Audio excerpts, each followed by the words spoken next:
Hi guys, welcome back. So boss Salaar तो अपना box office run बहुत ही बढ़िया तरीके से कर चुकी है। अभी हिंदी में ऑलरेडी चल रही है, कहीं कहीं पर तेलुगु में भी चल रही है, लेकिन 2024 को भाई कहा जाता है द ईयर ऑफ प्रभास। जी हाँ, प्रभास बोलते हैं उनको उनके फैंस बड़े प्यार से। Rebel star, darling and so many other names that he has. अब न्यूज जो है वो क्या आ रही है, कल्कि से रिलेटेड। जी हाँ, कल्कि one of the biggest most promising films of Prabhas career. आने वाले साल की 2024 की एक ऐसी फिल्म है जिस पर सबकी निगाहें, सबने टकटकी लगा रखी है कि भाई इस फिल्म में क्या होने जा रहा है, क्या ये करेगी बॉक्स ऑफिस पर, एग्जिबिटर्स क्या कुछ इससे उम्मीद बांध रहे हैं।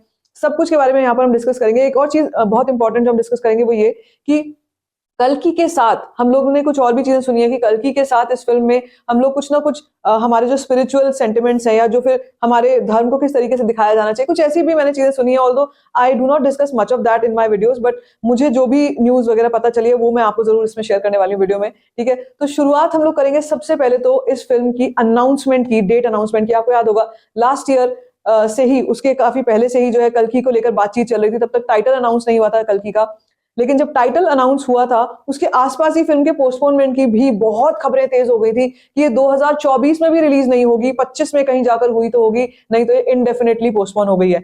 अब यार मुझे समझ नहीं आता है कि प्रभास के साथ ही ऐसी अफवाहें क्यों होती हैं। हो सकता है उनका स्टारडम इतना ज्यादा बड़ा है कि इस तरीके की कुछ ना कुछ अफवाहें जरूर मैंने सुनी है। सलार के केस में भी हमने सुना था कि सलार के केस में भी जब फिल्म अपने अनाउंसमेंट तक कर चुकी थी कि ये फिल्म इस दिन पर आ रही है और 22 दिसंबर 2023 को ये फिल्म रिलीज होगी, उस टाइम पर क्लैश भी होगा, लेकिन फिर भी इतनी खबरें तेज थी कि इस फिल्म का पोस्टपोन होना तय है, ये पोस्टपोन हो जाएगी, अब इसको कोई भी नहीं बचा सकता, इसकी लुटिया डूब चुकी है और प्रभास जो है वो वापस नहीं आ पाएंगे। ऐसी चीजें हम लोग सोशल मीडिया पे बहुत चीजें सुन रहे थे, लेकिन finally then Salaar released on its fixed date और उसके बाद तो एवरीथिंग रेस्ट इज हिस्ट्री। सबको पता है कि उस फिल्म ने क्या किया। प्रभास का एक ऐसा कमबैक जो उनके फैंस कब से एक्सपेक्ट कर रहे थे, हम भी चाहते थे कि एक ऐसा कमबैक हो जो उनके एक्शन जॉनरा अवतार में हो, ताकि उसके बाद जो है आगे की का जो रास्ता है, चाहे वो स्पिरिट हो, चाहे वो कल्कि हो, चाहे वो अब राजा साहब हो, सब चीजों में ना उनका एक बैलेंस आउट हो जाए। और वो काफी टाइम से पेंडिंग था वो वाला दैट लुक। और जब हमने सलार में देखा भी प्रभास को, it was like goose bumps everywhere. And also वो चीज उन पर सूट करती है, उतना एक्शन वो ऐसे, because he has a very robust kind of personality, और वो उस पर्सनालिटी पर वो सब तलवार चलाना एंड ऑल ऑफ दैट वो बिल्कुल सही सूट करता है। बाहुबली के टाइम से मैं ये बात बोलती आई हूँ कि he has that persona of a warrior king. So यहाँ पर अब जब हम बात करते हैं कल्कि की, उसके बाद वो चीज डन एंड डस्टेड हो गई। फिर जब कल्कि की बातें होने लगी ना, तो कल्कि को के बारे में भी यही चीज आती थी कि ये फिल्म भी पोस्टपोन हो जाएगी, इस फिल्म का वीएफएक्स बहुत ज्यादा डिमांडिंग है, उतना तो बजट ही नहीं है फिल्म के पास, and many many many other things that nobody had any clue. बस चलता जा रहा था, वो चलता ही जा रहा था। और फाइनली फिर ये हुआ कि फिल्म जो है 9th ऑफ मई को रिलीज हो रही है। इसका एक प्रॉपर पोस्टर आया, हमने देखा, उस पोस्टर में everything was given. And now the thing is, लोगों का और जो जितने भी एक्सपर्ट्स हैं उनका ये मानना है कि अगर ये 9th ऑफ मई को फिल्म रिलीज हो रही है, जो इसका स्टेटस है इस फिल्म का, उसके हिसाब से इसका प्रमोशन जो है वो काफी पहले स्टार्ट हो जाना चाहिए। And that brings me to the news जो कि ऑलरेडी मार्केट्स में गर्म है, हवाएं तेज है कि कल्कि का प्रमोशनल कैंपेन, कल्कि का promotional campaign officially kick off होने जा रहा है मार्च से। जी हाँ, from the month of March. Date तो अभी हम नहीं कह सकते कुछ भी, लेकिन मार्च के महीने से ऑफिशियली कल्कि का जो पूरा का पूरा कैंपेन है वो किक ऑफ होगा। क्यों?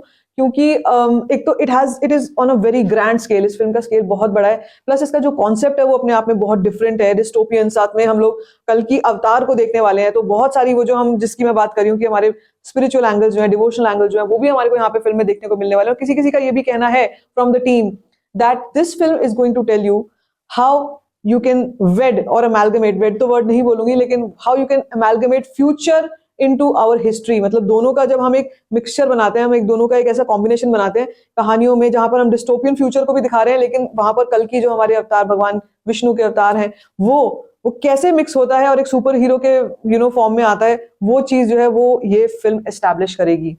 This is what the entire narrative is अभी फिलहाल के समय पर। और हमने ऐसा नहीं है कि हमने ऐसी कोई फिल्में देखी नहीं है, हमने जरूर इनको, लेकिन ऐसे कॉन्सेप्ट्स को हमने सच में कल्मिनेट होते हुए नहीं देखा है, मटेरियलाइज होते हुए नहीं देखा, और in a way that we wanted to see. एक और बस रीसेंट एग्जांपल है वो हनुमान, जो मैं आपसे हर वीडियो में, और उसको मैं ट्रैक भी कर रही हूँ। सो वो फिल्म जरूर है, वो भी अगेन टॉलीवुड से आई है, और उस फिल्म ने भी एक ऐसे ही फ्यूचरिस्टिक, मतलब या फिर मॉडर्न लाइफ प्लस जो हनुमान जी वाला जो पावर्स हैं, और वो जो कैरेक्टर है, एक जो नया कैरेक्टर बनाया गया है, फिक्शनल है वो, लेकिन उसको कितना सही तरीके से जस्टिफाई किया ये टॉलीवुड कर सकता है और वो करता आया है। तो आई वुड से दैट कल्कि पर बहुत लोगों की बहुत सी उम्मीदें हैं, बहुत सारे एग्जिबिटर्स हैं, बहुत सारी फैन बेस है। अब जो सलार के बाद नॉर्थ ऑडियंस में भी जो फैन बेस एस्टैब्लिश हुआ है प्रभास का, वापस से री एस्टैब्लिश हुआ है, ओवरसीज मार्केट्स में जो कुछ भी चल रहा है कल्कि को लेकर के, that is very very very promising. In fact यहां तक कहना है लोगों का कि इंडिया में इतना ज्यादा क्रेज जो है वो प्रभास की फिल्मों का नहीं होता जितना ओवरसीज मार्केट में हम लोग देखते हैं। नॉर्थ में मतलब नहीं होता जितना हम ओवरसीज मार्केट में देखते हैं। और ये हमने सलार के केस में भी देखा था। जब एडवांस बुकिंग ओपन हुई थी सलार की, हमको अच्छे से याद है कि उस वक्त पे क्या धमाका मचा था। और अब ऐसा लगता है कि जब द नेक्स्ट स्टेप इज कल्कि, ऑब्वियसली सलार 2 भी आएगी, लेकिन फर्स्ट जो सामने नजर आ रहा है वो कल्कि है। और कल्कि के टाइम पर ओवरसीज मार्केट पगलाने वाली है, लिटरली पगलाने वाली है। जब एक फिल्म, आपको याद है जब हम बात भी करते हैं कि सलार जब पहले अनाउंसमेंट हुआ था और एडवांस बुकिंग ओपन हुई थी पिछली वाली डेट पर, जब ये 28 सितंबर को आ रही थी सलार, उस वक्त पर भी ओवरसीज मार्केट जो है हिल गई थी। मतलब विद इन फ्यू डे, मतलब 1 से 1.5 दिन में ना लाख US डॉलर्स का जंप ले रही थी, ऐसी एडवांस बुकिंग थी। And everybody got so like surprise, हम लोग सरप्राइज हो गए, जो जितने भी फैंस हैं, बाकी जितने भी ट्रोलर्स हैं वो भी कंफ्यूज हो गए, भाई ये हो क्या रहा है। ओवरसीज मार्केट में प्रभास का इतना फैंडम है, इतनी मैडनेस है कि भाई वहां पर अभी तो इतने दिन है फिल्म रिलीज होने में, 33-34 दिन थे, 36 डेज टू गो थे उस वक्त पे, और एडवांस बुकिंग में आग लगी हुई थी यूएसए में। अब सोचो, वो तो था सलार का टाइम, ठीक है। अब कल्कि जो है, सलार हो चुकी है ब्लॉकबस्टर। सोचो अब ये कल्कि जब आएगी, कल्कि अपने समय पर क्या चीजें करेगी। जब हम लोग जिस जिस कैंपेन की बात कर रहे हैं, जब वो कैंपेन स्टार्ट होगा तब क्या कुछ होगा। तो यार अगर हम कलेक्शंस की भी अगर बात करते हैं ना अभी से, तो this has all the potential of being 1,000 crore movie.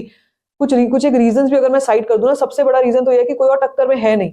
9th May as of now is completely dedicated to कल्कि। और दैट मीन्स सोलो रिलीज होगी। सोलो रिलीज के साथ साथ में अगर प्रभास की फिल्म सोलो रिलीज हो रही है तो भैया फिर वो आदिपुरुष जैसी भी जो फिल्म होती है ना, जिसमें कंटेंट भी नहीं होता है, वो फिल्म भी मतलब आराम से 400 करोड़ तो वैसे ही कमा लेती है। सोचो कि कल्कि जैसी फिल्म जिसमें नाग अश्विन डायरेक्टर हैं, जिसमें दीपिका है, साथ में अमिताभ बच्चन बिग बी हैं, तो भाई बहुत सी उम्मीदें हैं। और जो हमने टीजर में भी, मतलब एक वो जो एक वीडियो कंटेंट हमने देखा था, I don't know what to call it, was it a teaser और व्हाट, बट वो उस वीडियो कंटेंट में भी हमने जो चीजें देखी थी वो हमारे को एक the level, the vision of that director दिखा देती है। इस पर्टिकुलर पोस्टर में भी आप देखो, in just this poster you see the kind of budgets that have been used in this movie and the kind of, I mean, जो जिस तरीके का वो डायमेंशन एक दिखाना चाह रहे हैं ऑडियंस को। इससे पहले हमने हॉलीवुड में देखे हैं ये सब चीजें कि एक डिस्टोपियन फ्यूचर है, और खैर वहां पर तो स्पिरिचुअलिटी होती ही नहीं है, भगवान वाला कॉन्सेप्ट वहां ज्यादा है ही नहीं। लेकिन किस तरीके से कोई आकर के, कोई अवतार कह लो या कोई भी सुपर हीरो आकर के उस वक्त पे जो है बचाता है, यहाँ पे उस सुपर हीरो को हमने, फिल्म मेकर्स ने कल्कि भगवान से भी जोड़ दिया है साथ में। तो कुछ बहुत अतरंगी, कुछ बहुत अनदेखा जो है वो होने जा रहा है। एंड आई एम 100% श्योर जैसे ही इसका मार्केटिंग कैंपेन स्टार्ट होगा ना कल्कि का, उस वक्त पे देखना सिर्फ और सिर्फ कल्कि होगी और कुछ नहीं होगा। ये मैं आपको गारंटीड तौर पे कह सकती हूँ। This year has lot of scope for these movies. इस साल में कोई बड़ी ऐसी और कोई फिल्म है नहीं जो कंपटीशन में आए। तो मतलब बहुत कुछ है, स्कोप बहुत सारा है, बजट्स बहुत सारे हैं मेकर्स के पास। अब मैं चाहती हूँ आदिपुरुष वाला बूफअप नहीं बिल्कुल भी होना चाहिए when it comes to Prabhas movies. And of course जो साउथ के डायरेक्टर्स हैं, they know how to present. Nag Ashwin पे मुझे बहुत बहुत बहुत, I am really having sky high expectations from him. बाकी आगे चल के देखेंगे क्या कुछ होगा, लेकिन कल्कि is extremely promising to me. What do you have to say regarding that? आपको क्या लगता है कल्कि के बारे में? मुझे कमेंट सेक्शन में शेयर कर सकते हो। बाकी भी like this video, thumbs up, don't forget to share it and don't forget to subscribe to my channel, which is also